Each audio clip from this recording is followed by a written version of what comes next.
voldsom brand hærgede i nat Hells Angels rockerborg i Aarhus, og her til morgen, ja, så er bygningen udbrændt. Klokken går hen og blev 9. Det er tid til nyheder. Så sport. Godmorgen. Der skal være nogle flere overskrifter. Nu skal der hankes op i kampen for ligestilling. Socialdemokraterne vil øge den for indvandrerkvinder. Forbrugerrådet i krig mod slankemiddel. Indholdet det blev forbudt i 2003, men nu er det igen på hylderne. Og sport, Bayern München og Chelsea leverede 6 mål og et brag af en kamp i deres første kvartfinale i Champions League. Skal jeg være, det kommer fra Per Flø. Morgen Henrik. Jamen, vi kommer til at opleve meget omskifteligt vejr i dag. Det vil sige chance for sol i de østlige egne især først på dagen. Ellers står den på byer, og de kan være saftige, og de kan være med torden og efterfulgt af kraftige vindstød. Så gang i vejret i dag. Rigtig aprilvejr. Vi skal også se, om vi skal have noget apriltrafik. Jens, godmorgen. Ja, det kan man selvfølgelig godt sige. Altså, den kraftige blæst, vi lige hører om, den har ikke nogen betydning i øjeblikket for broerne. Både Øresundsbroen og Storebælt, de er altså åbne for al trafik. Men ellers kan man sige, så er morgenmyldertiden så småt ved at være overstået. Hvis vi kigger heroppe ved E45 Limfjordstunnelen, så er der ikke så forfærdelig meget trafik tilbage. Seneste nyt, vi lige har fået ind, det er lidt længere sydpå, altså på E45 i nordgående retning omkring Skanderborg. Der er meget langsom trafik i øjeblikket, og det skyldes altså, at der kører sådan 2 store tungtransporter, altså 2 store lastbiler, så der kan man godt komme ud for forsinkelser. Men ellers videre til rute 16, Hillerød motorvejen i retning mod København, så småt er trafikken også ved at være overstået der. Og sidst på E20 Køge Bugt motorvejen helt inde ved København, der kan vi også se, der er det også løsnet. Så det er ved at være overstået for i dag. Vi fik trafikal klarhed. Tak skal du have, Jens. Og vi begynder i Aarhus, hvor en voldsom brand her sidst på natten hærgede Hells Angels rockerborg. Det var en af beboerne i Hells Angels rockerborg, der selv slog alarm. Bygningen var i brand. Da brandvæsenet tog afsted, vidste de ikke, det var rockernes bygning, der var ild i, men det gav ingen problemer. Vores slukningsarbejde herude er foregået i et godt samarbejde med husets beboere, og der har absolut ikke været nogen problemer. På dette tidspunkt var der endnu ikke overblik over, hvorvidt der stadig var personer i huset. Da Aarhus brandvæsen blev tilkaldt, vidste man kun, der var ild i et enkelt værelse, men branden havde udviklet sig meget hurtigt. Da vores indsatsleder kommer til stedet, der er det en meget, meget kraftig brand, og han kan konstatere, at branden involverer op til flere rum.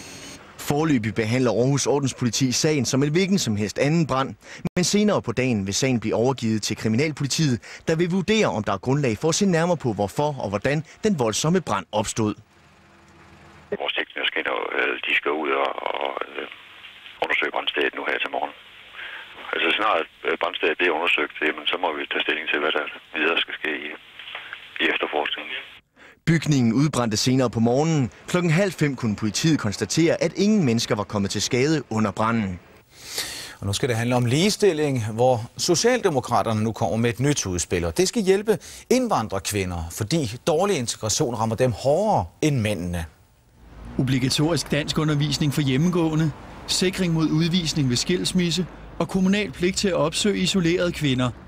Det er nogle af de initiativer, Socialdemokraterne foreslår i et udspil om ligestilling af kvinder fra etniske minoriteter. Succeskriteriet er, at et hvert menneske i Danmark er integreret, lever et selvstændigt og frit liv og kan man sige, fungere uafhængigt af sit køn. Og for rigtig, rigtig mange indvandrerkvinder er det slet ikke tilfældet i dag. Ifølge ligestillingsordføreren er udspillet det første af sin art herhjemme. Det tror jeg bliver modtaget rigtig, rigtig godt, for de fleste partier taler rigtig, rigtig meget om det her, men det har været meget svært at få regeringen til at fremsætte nogle konkrete forslag. Det gør vi nu. Jeg synes, der er nogle elementer der er fornuftige, specielt fokus på de voldsramte kvinder, der bliver udvist af Danmark, hvis det er sådan, at de ikke har været i Danmark lang tid nok. Det er et område, jeg synes, man skal være åben over for at diskutere, men ellers så er der jo altså også en meget stor buket af tidsler i det, de præsenterer, som vi slet ikke er enige i. Ja, godmorgen, Esme Birdie. Du er integrationskonsulent.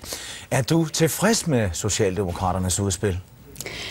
Nu har jeg læst udspillet igennem, og jeg synes, der er mange sympatiske forslag, men jeg finder forslagene meget overfladiske, fordi der mangler konkrete budskaber på, hvordan man vil håndtere tingene an i praksis. Kan du prøve at konkretisere nogle punkter for mig? Jamen, for eksempel vil man gøre sundhedsplejerskebesøgene obligatoriske.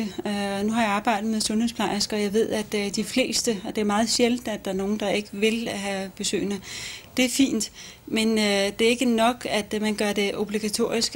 Jeg kunne ønske mig, at man gjorde det obligatorisk op til skolestart, så det er alt for få timer, de har nu, og det er ikke godt nok at gøre det obligatorisk alene. De skal have flere timer til det. Altså det, jeg kan summere op, det du siger, det er meget flotte ord, men der mangler nogle konkrete initiativer i deres udspil for Socialdemokraterne. Ja, det mener jeg.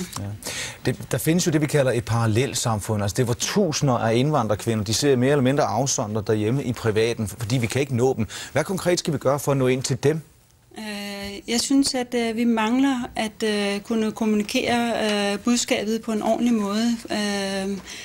Det er sådan, at når vi kommunikerer med disse minoriteter, så gør vi det på en meget vattet måde, meget blød måde, så hele budskabet forsvinder i vores måde at kommunikere med dem på. Vi skal gøre det meget mere... Mere piskisme, Birthe? Ja, meget mere konkret og meget mere direkte. Der skal kunne formuleres nogle krav til vores nye medborgere. Lød det fra integrationskonsulent Isma Birthe. Tak skal du have. Godmorgen. Den ene af de mistænkte for drabet og